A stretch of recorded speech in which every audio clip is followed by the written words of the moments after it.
Today, we are just doing a quick fact check.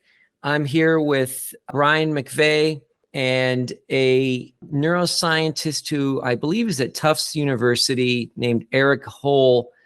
Just recently published a book called The World Behind the World: Consciousness, Free Will, and the Limits of Science. And in that book, he discusses Julian Jaynes' theory to some extent and makes a number of what I think we consider to be factual errors that we thought it would be nice to just quickly clear up.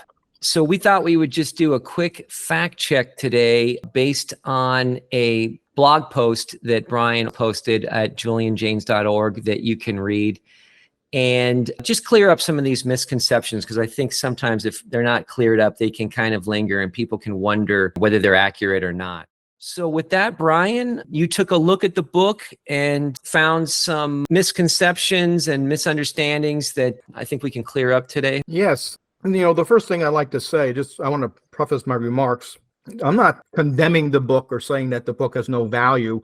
What I am saying is that his portrayal of Jaynes is wrong, and it's fundamentally wrong. And so that's what I'm going to focus on. I'm not giving a review of the book itself. So the first thing is how he describes Jaynes' theory of consciousness, or how consciousness came about. And I'll just quote directly from the book. He writes that Jaynes believed that consciousness itself came about via the thickening of the communication between the two hemispheres. And that is not just a little bit wrong, that's very wrong. Because if you read the book, it's very clear that the major contribution Jaynes is attempting to make in regards to our understanding of consciousness is that it's not that consciousness has nothing to do with neurology. Rather, we cannot understand the origins of consciousness unless we recognize it as something being cultural. In other words, something learned. It's not innate. It's not part of our genetic makeup.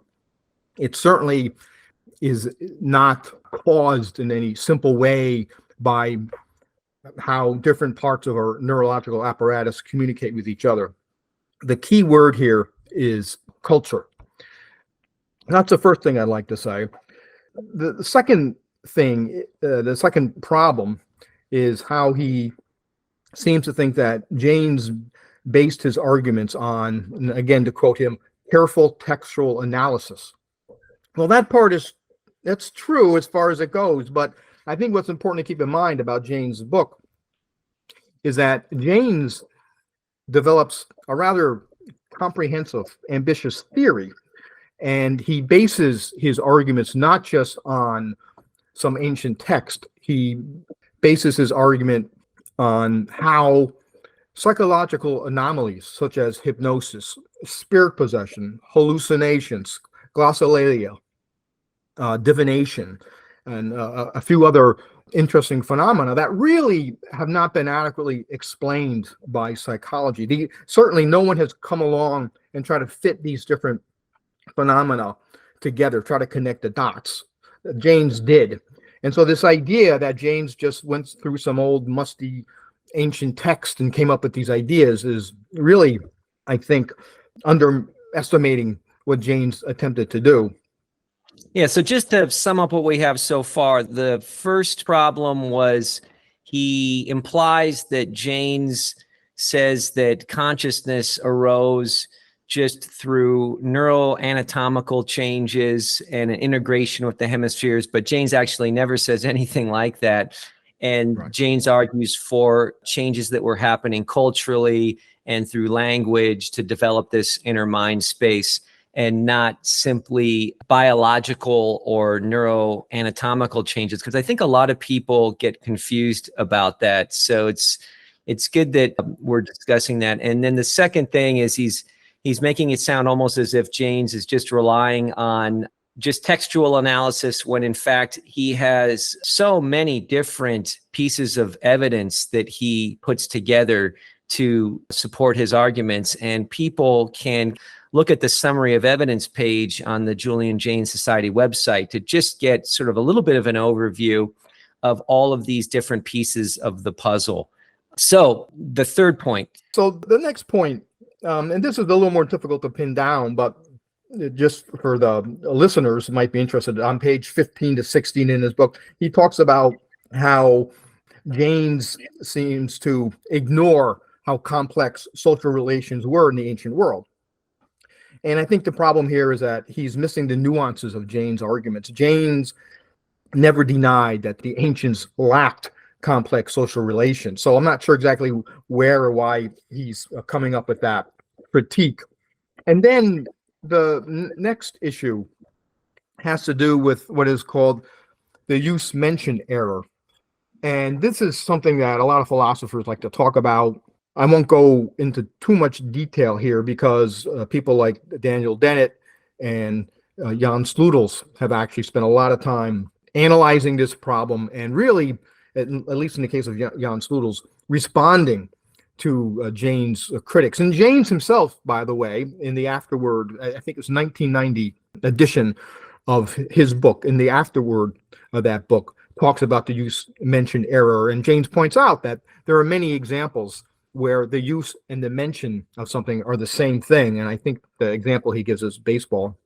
And something else I would add to this, there's this idea that, well, this is a related point, this idea that the ancients, just because they never talked or used the word consciousness, that doesn't mean much. But, the way I look at it is the ancients talk about mental events. Did they have a developed psycholexicon, a vocabulary of words that describe what we would call mental activities? And it looks like to some degree they did, but if you look carefully, actually, there's something very strange about the ancient languages, at least until around 1000 BCE. And I think that's where we should be looking if you want to understand this use-mention debate. Did the ancients, and when I say ancients, of course, we have to be clear, I'm talking about civilizations prior to the first millennium BCE, did they have a developed psychological vocabulary? And I don't think they did. So that's an important point. We have to, of course, answer the question, why did they not have a better developed psychological vocabulary? Just to explain briefly, the criticism Hoel brings up is an early criticism that was raised by Ned Block that said that Jaynes was confusing, in his view, the discussion or mention of consciousness, but they didn't lack Jaynesian consciousness. It's Right. just that they didn't talk about it. And then Jaynes and Dennett responded that for many things, the concept, you need to have the concept in order to have the thing itself. You can't have consciousness without having the concept of consciousness. So readers can take a look at Jaynes's afterword and Dennett's article, Julian Jaynes' Software Archaeology, and then the chapter by Jan Sleutels, philosophy professor at Leiden University, in the Reflections on the Dawn of Consciousness book, or his article, I think it was in Philosophical Psychology, called Greek Zombies. And then he really delves into Ned Block's argument and really explains why it doesn't have merit. And it's just unfortunate that the author, Erik Hoel, had not looked at any of this material, apparently. Related to this present discussion is how, to be fair, Hoel does acknowledge that ancient peoples lacked a sophisticated vocabulary for psychological terms. He does, in a sense, give a little bit of credit to Jaynes, I suppose you might say. However, Hoel views this as just a deficit in vocabulary. In other words, the ancients did experience consciousness. They were conscious, but they just did not have the words to describe it, which to me sounds sort of bizarre, because we're talking about written traditions that lasted 1,000, 1,500, maybe 2,000 years. And so the idea that they had an experience, but they did not know how to describe it, just doesn't seem to add up. I think we should accept Jaynes' argument that, well, what's going on there is not just a deficit in vocabulary. These people possessed a very different mentality. And related to this, and this is something that I think we really have to take seriously, not only did the ancients lack a sophisticated psycholexicon, but they did not ask what we might call deep philosophical questions about the nature of self, the nature of mind, the nature of time, perhaps. Certainly, they had some words for time, but they did not ask the type of questions that were asked much later by, for example, the ancient Greeks. So, and again, we're not talking about a few scattered places. We're not talking about a time span of several centuries. We're talking about 1,000, 1,500, 2,000 years in certain places. So the fact that the ancients were not asking these questions that we assume are questions that any people would be interested in, to me is striking.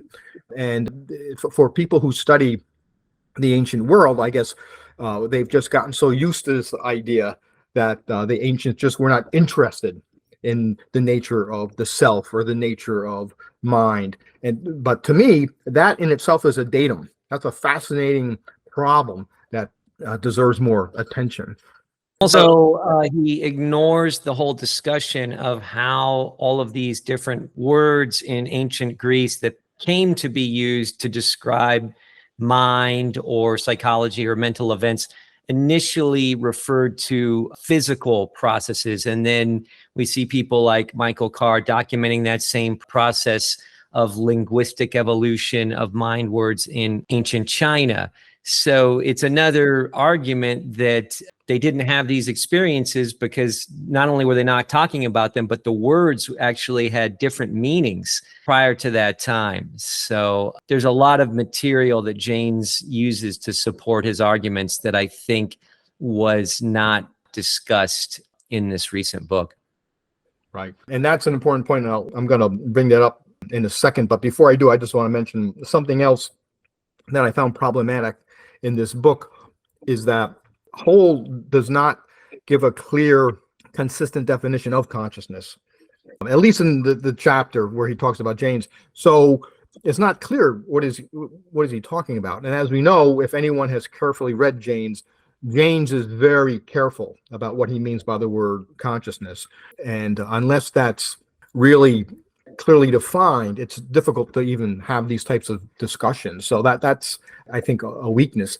But to go back to the other point I wanted to make, this really comes down to major criticism that Hoel, it's one thing if somebody wants to criticize a theory or criticize a researcher, that's fine. But before we do, we should do some sort of basic literature review.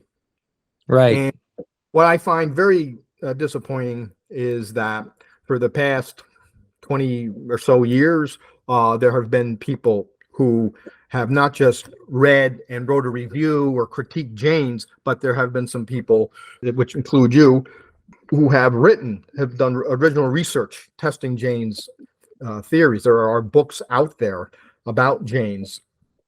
And it's disappointing that Mr. Hoel, who obviously is a very intelligent individual, did not at least do a basic Google search and look up some of these books. He may not agree with all this research. He may think it's wrong. He may criticize it. And of course, that's his prerogative. But he should at least acknowledge that, wait a second, there's what I think Jaynes said, and then there are other people who have actually found evidence to support Jaynes' arguments. Exactly. That's exactly right. And I think he would have seen that Ned Block's early critiques had been already thoroughly addressed. And there's no need to bring these old arguments up again because they've been discredited. Or at least he needs to acknowledge that those critiques have been responded to. And I think this is something that you and I have seen again and again and again over the years. Different people in different contexts seem to sometimes almost go out of their way in a book or an article to not always criticize, but make some sort of statement about Jaynes's theory that's misinformed or that misunderstands Jaynes's theory. And that most of these instances, most of these writers would have much of what they're saying cleared up if they had only read the more recent books that we've published, which address many of the misunderstandings, misconceptions, a lot of the confusion. A lot of the books you've published have expanded on Jaynes's theory and addressed a lot of the things that people are most frequently confused about. So again, yes, one of the most basic concepts in scientific writing is doing a literature review. And if they would only read the relevant material, I think a lot of these somewhat embarrassing mistakes could just easily be avoided. Right. Right. So it's perfectly acceptable to challenge, to disagree with someone. But before you do that, I think it's well advised to at least know what the argument is. What is that person, what is their theoretical agenda? What are they trying to say before you go off half cocked? Because, as you say, it can be a bit embarrassing. Right, right. And yeah, our most recent book, Conversations on Consciousness and the Bicameral Mind, I'd really encourage people to take a look at, because we really put a lot of effort into clearing up a lot of the misunderstandings and talking to a whole host of different experts on Jaynes's theory, including yourself, and expanding the theory into new areas and looking at all of the new evidence. And I think if people want to really gain a thorough understanding, they have to go beyond Jaynes's initial book, which is certainly the starting point, but it was written 40 years ago now, and there's so much new information that's come along, new research that really supports his ideas in the intervening years that both you and I have published books and articles on. Any other thoughts? Just one thing, you pretty much just said this, but I just want to stress it, is Jaynes' book. Of course, you want to start with Jaynes' book and not take any shortcuts and read a review if someone is genuinely interested in Jaynes, and just carefully read what he wrote and then make up your mind what you think of Jaynes. And it seems that in today's world, there's so much information floating out there. People just Google things and we just assume that we don't have to go back to the original source. But there still is an important role to be played. It still is necessary to read carefully what someone wrote before we make a snap judgment on what they were trying to say.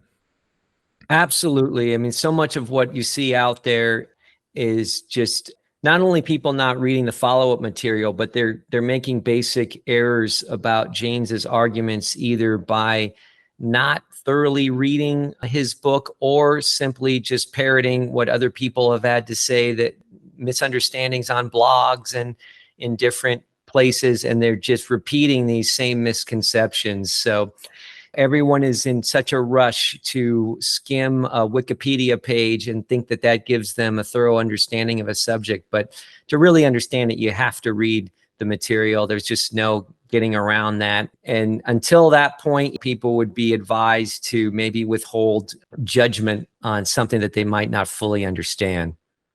Well, thanks so much, Brian. This has been a pleasure, and I think an important service. And we'll have to do more of these as different things are published that require clearing up any misunderstandings or misconceptions.